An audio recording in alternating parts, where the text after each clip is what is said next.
Williams exposed Oprah Winfrey and Steve Harvey for pulling a coup on Bernie Mac. Listen to this. I'm giving you the Hollywood gossip. You know what I mean? It's the Hollywood gossip. I'm in a good mood right now. It's snowing out. I just want to have fun with my family. All right? Sit back, enjoy the ride, man. If you're not subscribed, subscribe, man, and hit the notification bell. And subscribe at Mecca Audio TV and Unique Mecca Audio Prison Stories. Please, let's keep it moving. Keep it going, keep it going, keep it going, keep it going, keep it going, keep it going, keep it going, keep it going. Mecca what? Mecca audio what? Mecca audio what? Mecca audio what? Mecca audio. I like the way it's going down. All right, you know what it is. You know what it is. You know what it is. Unique Mecca Audio, we here. We talk about Katt Williams. He's going to expose Oprah Winfrey and Steve Harvey for what they did to Bernie Mac. Sit back and listen to this because Katt got all the real. You know Katt. Round of applause to Katt.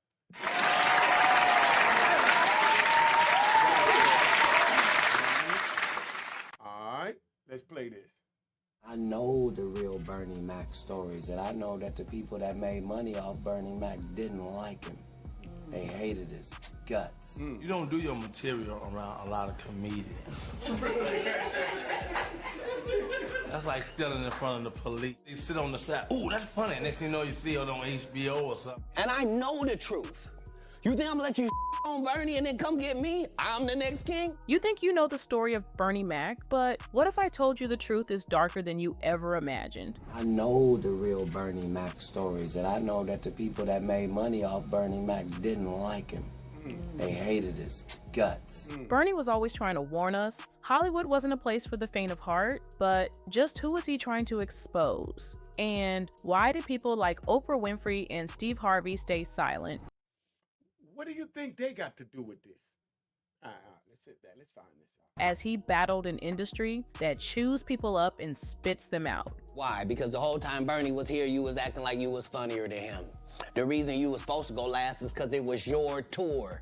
Tell the truth. It was Steve's tour. Did Bernie Mac expose too much? Was he silenced for warning others about Hollywood's dirty secrets? You don't do your material around a lot of comedians. That's like stealing in front of the police. They sit on the side, ooh, that's funny. Next thing you know, you see it on HBO or something. Let's take a deep dive into how Katt Williams' confessions are pulling back the curtain on Bernie's life and final days, exposing who was really in his corner and who was pulling the strings. This goes deeper than you might think. Was his fate sealed because he dared to reject their twisted games? And just how deep does the Hollywood underbelly go? Bernie Mac was never shy about telling it like it is. Long before he was Hollywood's go-to comedian, he was warning young actors and comedians about the dangers of fame. And he wasn't afraid to call out the twisted pressures put on entertainers. Hey, y'all, wasn't Bernie Mac in Players? Y'all remember Players? That's the one with Lisa Ray in it. And the little skinny girl supposed to be a regular round-the-way hood chick that they wound up doing some things to in the job. Hey, let's play this out. Hold up.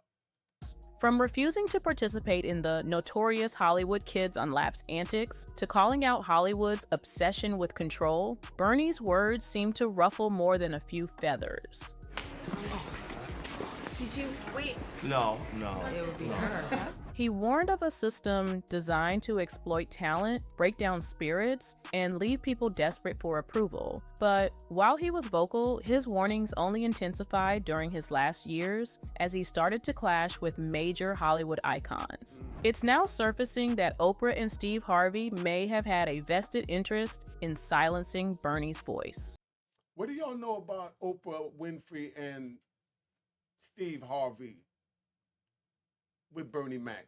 Put it in the comments. Come on. Why? Because the whole time Bernie was here, you was acting like you was funnier than him. The reason you was supposed to go last is because it was your tour. Tell the truth. It was Steve's tour. Now, it's no secret that Oprah and Steve Harvey run in the same circles as some of Hollywood's biggest players, including controversial figures like Diddy, who has long been rumored to throw secretive, exclusive parties attended by only Hollywood elites. And Katt Williams has made it clear, Bernie was not a fan of these gatherings. Instead, he spoke out against the manipulative tactics and bizarre rituals that often left stars questioning their own values. Bernie Mac had a vision he thought would lift up his fellow comedians, but his truth-telling began to alienate him in an industry full of secrets. One of his early warnings? The culture in Hollywood. In an infamous interview, Bernie hinted at how comedians would be expected to compromise their values to reach stardom, and he wasn't shy about making his disdain clear. But what came next would take a darker turn. Katt Williams, in various interviews, has pointed out that Bernie's honesty about these disturbing industry practices put him on a dangerous path. Katt, who considered Bernie both a friend and mentor, explains that the Hollywood machine doesn't take kindly to those who expose its methods. And his fears weren't unfounded. Katt himself has publicly fought similar battles. But the twist? Bernie refused to back down, even as he became a target. From overworking him while he was visibly sick to ignoring his basic health needs, Hollywood pushed Bernie to the limit. There were stories of him forced to continue filming and performing even when it was clear he was unwell. Stories his daughter has corroborated. This wasn't just fame, it was exploitation. And while Bernie's fans rallied behind him, many of Hollywood's powerful figures, including Oprah and Steve Harvey, stayed silent. Bernie Mac faced numerous challenges in his life, and early on, he had to endure some particularly difficult moments. One of the most heartbreaking events in his life was the loss of his mother, brother, and father. His mother's battle with cancer played a significant role in shaping his life. During an interview with Howard Stern, Bernie revealed the emotional impact of his mother's illness. He recounted a moment when he came home excited after hitting a home run in a baseball game. However, when he entered his home and saw his mother, who wasn't fully covered, he noticed that she had a large scar on her chest. This was a moment of shock and realization for Bernie as he saw that something was seriously wrong. His mother had a mastectomy, and Bernie was frozen with fear. I was frozen, because I just kept looking. And she said, "Close the door." Bernie's mother tried to shield him from the truth, asking him to close the door and not inquire further. It was a painful and confusing experience for a young Bernie, who turned to his grandmother for answers. She too directed him back to his mother, who continued to avoid discussing her condition. Despite the emotional turmoil, Bernie's mother prepared for her eventual passing by writing a 10-page letter to Bernie's aunt, explaining her death and offering guidance on how to take care of him. In this letter, she expressed confidence in Bernie's ability to persevere. The interviewer acknowledged that this was an emotionally charged story and appreciated seeing this vulnerable side of Bernie beyond his public persona as a funny man. Yeah, that's deep. That go to show you how powerful the women are in our lives. That's why you young brothers out there, you put your hands on a female. Remember, that may be somebody's mother. And that's the only thing that I know that not too many people could disagree with, that's tolerable for a child to fight. And I know a lot of y'all not. But I tell my grandkids straight up, if somebody put their hands on you or disrespect you, or take something from you, you fight, and you fight like hell. I deal with your mother and your father telling you not to fight, but granddad telling you fight. You got to give them that balance the same way you got that, that mother and you have that father. You got to have that tough, and you got to have that love. You know what I mean? And their parents, my grandchildren's mother and father, you know what I mean? They're the love, and I'm that tough. They know when they come around grandpa, they're going to be shaped. That's my job as a grandfather, is to shape them, if y'all can understand where I'm going with this. Because I'm feeling this conversation. Their mother and their father is going to love them. They're going to teach them to say thank you, no thank you, please, excuse me, open doors, all of that. That's their mother and father's job. I'm going to oversee as the grandfather that they carry that out. But my job is to give them that real wisdom, that old school wisdom that their mother and their father don't know. Because it's been carried on through generations that, how do you say it? It's carried on through generations that you say thank you. You say no thank you. You pull out a chair for a lady. We know that. But how many times do you know that if you allow someone to steal something from you one time or put their hands on you one time, you're opening the door for them to always take from you because they won't be stealing anymore, now to be taken because you'll know who's doing it. But granddad telling you, you swing hard and don't close your eyes and keep your chin down. You know what I mean? And your elbows in, you know, and just drive. Don't wait for them to come to you, drive. You know what I mean? I know y'all might not like it. My grandson's 7. His mother and father, they deal with that old lovey-dovey crap. I'm going to teach them to be warriors. That's what I feel my role is. Y'all put in the comments what you think a grandfather's role is with a child when it comes to this situation that I'm talking about. Let's get back to old Bernie. Bernie emphasized the importance of being true to oneself and not being afraid to show vulnerability. He noted that his strength came from accepting himself for who he was. Well, young Bernie eventually grew up, and with growth came a new set of challenges. You see, there have been claims that Hollywood allegedly tried to force him to do strange things. Before achieving fame in Hollywood, the multi-talented comedian faced a challenging journey to stardom. He was a dedicated family man, juggling a variety of odd jobs, including janitorial work, cooking, and even moving furniture, all in pursuit of his comedic dreams. These early struggles laid the foundation for his relentless pursuit of success, and little did he know that the path ahead would demand a significant price. His breakthrough moment arrived with an appearance on HBO's Def Comedy Jam in 1992, a groundbreaking show that catapulted him into the spotlight. He was funny as a mother on that. Y'all go back and look that up. This was a pivotal turning point in his career, demonstrating that dreams could be realized even in one's 30s. However, it was his subsequent performance that left an indelible mark on the landscape of contemporary urban comedy. As he continued to climb the ladder of success, Mac began to realize that there were certain compromises the industry expected him to make. These compromises could be perceived as strange and ethically challenging. It's been claimed that Hollywood pressured him to engage in activities that went against his principles and values. Looking back, one might speculate that his unwillingness to cross those lines could be connected to the tragic fact that he is no longer with us. In fact, one fan revealed some of the shady things that Bernie was allegedly made to do in a tweet which they captioned, "The agendas we see in Hollywood are not new. They have been trying to push this stuff on black shows for a while." Here's an old behind-the-scenes clip of a promotional shoot for the Bernie Mac show. They tried to get a teenage boy to sit on Bernie's lap, and he shut that down. On the lap, you're sitting. Did you wait? No. It would be her. Yo, you saw that? Yo, you see that? They wanted another male to sit on Bernie's lap in Hollywood, you know, because you know that's the norm now, because they do way more than that. But Bernie said, no, we're not doing that. You know, look at this. This is classic Bernie Mac, man. Abby, isn't Jeremy on the other side?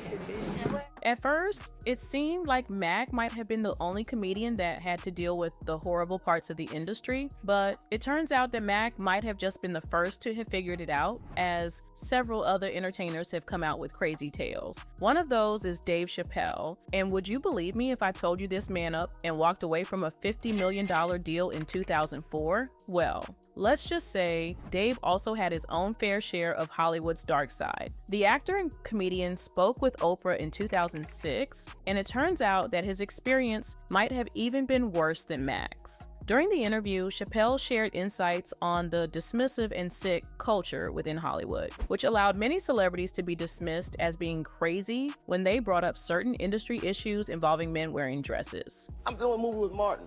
Yeah. The movie's going good. So I walk in the trailer. I'm like, man, this must be the wrong trailer because there's a dress in here. There has been a decades-long stigma in the African American community on men who wear dresses. The topics surrounding and cross-dressing continues as the gender lines are being questioned, and for many, wearing a dress does not necessarily define their. In Hollywood, several black male comedians have portrayed feminine characters that wear dresses on television. While these characters like Shanina Jenkins from Martin and Medea have long been funny to some people, others have deemed these portrayals emasculating to the black man. And Chappelle, just like Mac, is one of those people. Chappelle gave an account to Oprah Winfrey during their interview about how everyone from the film's writers to the producers on a movie set attempted to persuade him to wear a dress. And you put this dress on, and what? The prostitute? Nah, I'm not doing that. I don't feel comfortable with that. That should have been in the discussion. The comedian, who shared that he was uncomfortable with doing so, described the insistent attempts from the controlling parties of the set, who all said all of the greats did it at some point. But no matter how hard they tried, Dave Chappelle would not budge. The experience led Chappelle, who admitted to being a conspiracy theorist to a degree, to feel as though there was an agenda to get prominent African-American actors in Hollywood to wear women's clothing. The A Star is Born actor begs the question, all the comics that I've seen, Strong Brothers, why they be putting us in these dresses? It's a hilarious bit. All the greats have done it. So, well, if all the greats have done it, it's kind of hacky, right? You're right. So why don't we just not do it? Because I don't feel comfortable wearing a dress. Unlike Chappelle, who was very vocal about not wanting to wear women's clothing, many other great comedians have opted to do so. For example, actor and comedian Eddie Murphy has done so on more than one occasion in notable films such as The Nutty Professor and its sequel, Nutty Professor 2, The Clumps, and Norbit. In any case, Hollywood allegedly did way more to Bernie than just force him to do things he wasn't comfortable doing. According to Reginald Ballard, Bernie was also being overworked by Hollywood. Well, you had said that you felt like they worked him to death because he was doing Ocean's 11 at the time? I believe so, man. Reginald Ballard, who shared the screen with Bernie Mac in the star-studded ensemble of Ocean's 11, spoke candidly about the toll that Hollywood's relentless demands took on the beloved comedian. Ballard recounted that during the production of Ocean's 11, Bernie Mac confided in his fellow cast members about the exhaustive schedule he was enduring. He told us that he was doing so much, Ballard revealed. When Brad Pitt broke his ankle and production had to be delayed, it cut into Bernie's time for other projects like Guess Who. He had to rush and try to do a lot of stuff, and he felt that they didn't understand that it wasn't his fault. They put him in a compromised position that he really didn't want to be in. This revelation sheds light on the grueling pace at which Bernie Mac was forced to operate, juggling multiple film projects and promotional commitments back to back. The pressures of maintaining a demanding work schedule while navigating health issues began to take a toll on the comedian's well-being. Ballard further disclosed that Bernie Mac's health was a constant concern during the filming of Ocean's 11. The actor had been hospitalized prior to shooting due to health complications and was taking medications, including prednisone, which caused noticeable changes in his appearance. We used to do a scene, and he had to go upstairs to his dressing room to get oxygen, Ballard recalled. He'd come back and do the scene again. He was basically working while he was sick. Aside from this, there were speculations that Bernie was overworking himself so as to prove his value in the industry. Fast forward to 2000, a comedic spectacle graced the spotlight, inducing fits of laughter and etching its legacy into the annals of stand-up history. Directed by the visionary Spike Lee, the original Kings of Comedy featured the uproarious talents of Steve Harvey, D.L. Hewley, Cedric the Entertainer, and Bernie Mac. Shot over 2 unforgettable nights in Charlotte, North Carolina, this comedic masterpiece not only delved into the intricacies of African American culture, race relations, religion, and family,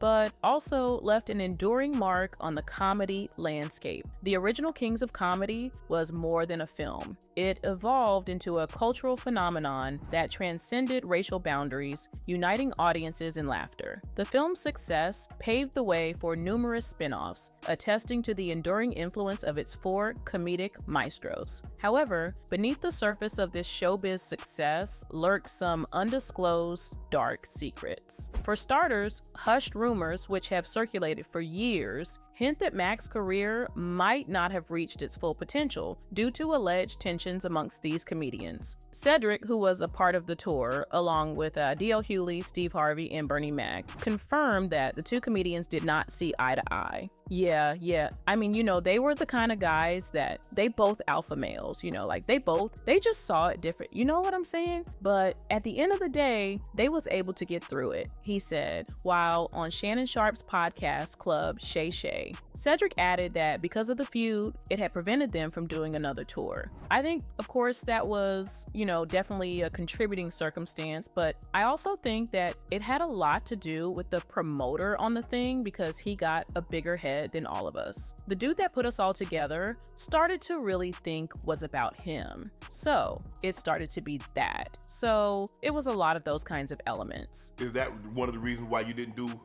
You did the first part, and then the second part. I think, of course, that was, definitely a contributing. In 2003, Mac had an interview with GQ magazine where he accused Harvey of being jealous of him and trying to sabotage him for certain movie roles. Harvey acknowledged his feelings about the GQ article and admitted his anger about it. I was upset at first because it just wasn't true, said Harvey. Me and Bernie had a lot of good times together, and then this article in GQ came out and put all this vicious stuff in there. Harvey also acknowledged that he spoke with Mac about the interview. B said he never said it. I had to take him at his word for it. After Mac's passing, Harvey revealed that his widow, Rhonda McCullough, helped him get beyond the feud. Rhonda, of all people, knows the truth. It was a cleansing moment for me because I was able to let go of a lot of stuff. No one knows what was actually behind the beef. However, Harvey's admission of having a cleansing moment might imply that something was there indeed. Anyway, years after Bernie's passing, Katt Williams has become one of the few in Hollywood willing to continue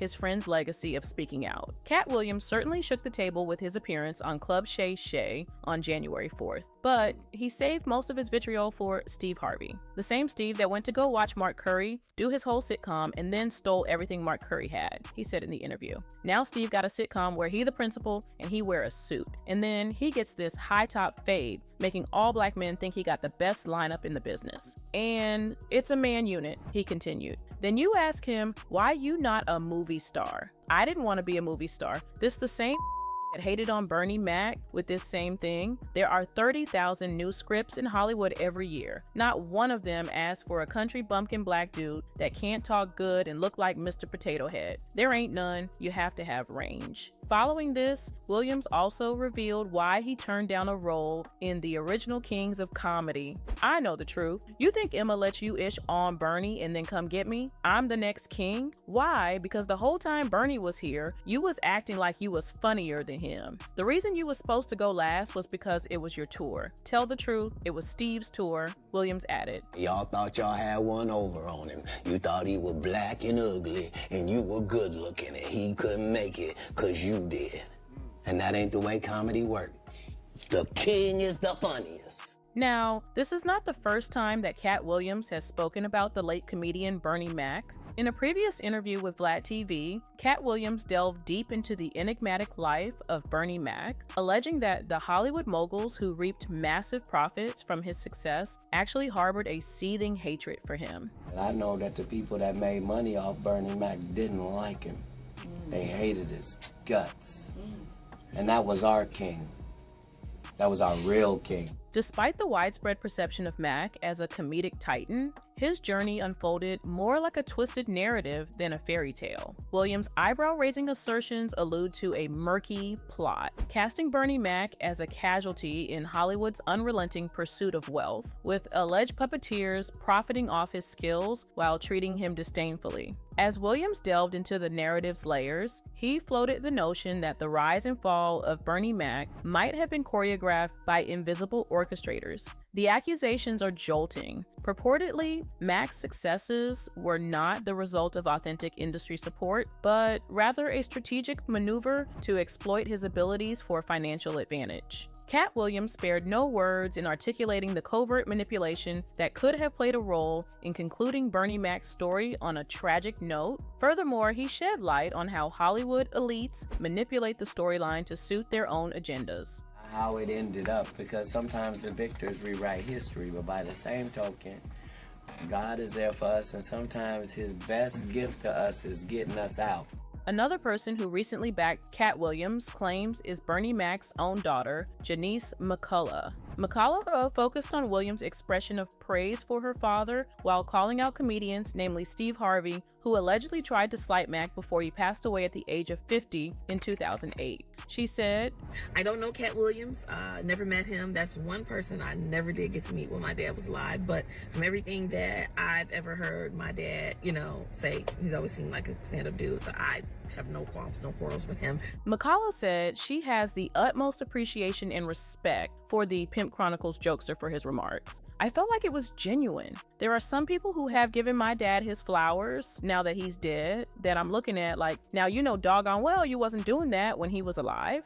And that's not just famous people, just people all across the board. She explained that Williams' praise for her father was proof that the late comedian was a man of integrity. It does my heart good that my dad was a stand-up guy. The man that I knew him to be was who he actually was to people, cause that's the thing. Like, we can love people and think they one way and find out later. McCullough continued, I just really appreciate what I believe is genuine love and respect that Katt Williams showed my father. She added that she is open to having a sit down with Williams. Knowing all that we know now, the question still remains, why did people like Oprah and Steve stay silent when Bernie was clearly struggling? The answer may lie in the powerful connections these figures hold within Hollywood. Oprah, a close friend of industry giants and rumored to attend exclusive gatherings, seemed to distance herself from Bernie during his most challenging years. Steve Harvey, on the other hand, has had his own struggles in Hollywood, but chose to align with the powerful rather than speak out. It's been revealed in past reports that Oprah and Diddy share connections with some of the most controversial figures in Hollywood, and Bernie's warnings about the parties align suspiciously with the rumors surrounding these Hollywood elite gatherings. As Katt Williams once hinted, perhaps Bernie's outspokenness was getting too close to the truth, a truth Hollywood's power players didn't want coming to light. From rejecting Hollywood's pressures to join their social elite to publicly refusing to play into questionable industry norms, Bernie made powerful enemies.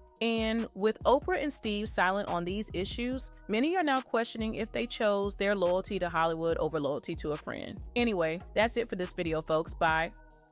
All right, so that's where we at, man. What do y'all think about that? Let's talk about that and see where we're going to go.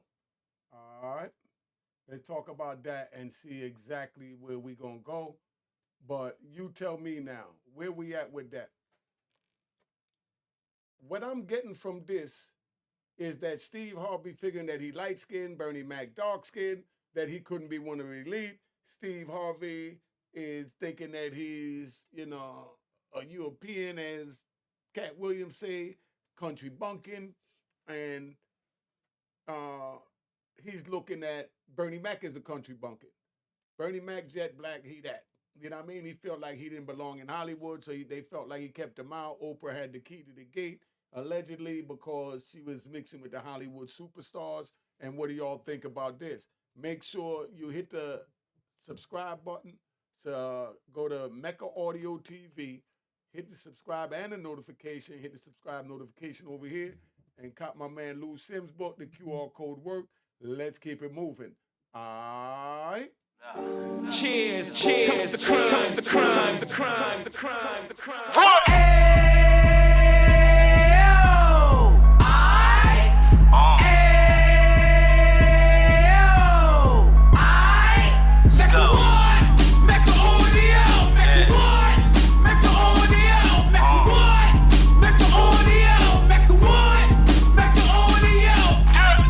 Fresh out the can of 26, he back on the strip, getting back in the mix. What he mentions a gift. You stand up 10 toes down, and I suggest you pay attention to this. Take a little gully posse and put it in hall. He cut from the bottom, came up from the bottom. Drop the book, you should go and get it. An Instagram page and a YouTube, you could go and visit. Then you could consider yourself LinkedIn. Sit front row and get Jews from a kingpin. How he went through it, so you ain't gotta go do it. Did not pay attention would be stupid. Talking about a man that probably put your grandfather on. Probably the reason that him and your grams got along. A man that generated millions on the block, did his time, never squilling to the cops, make an audio.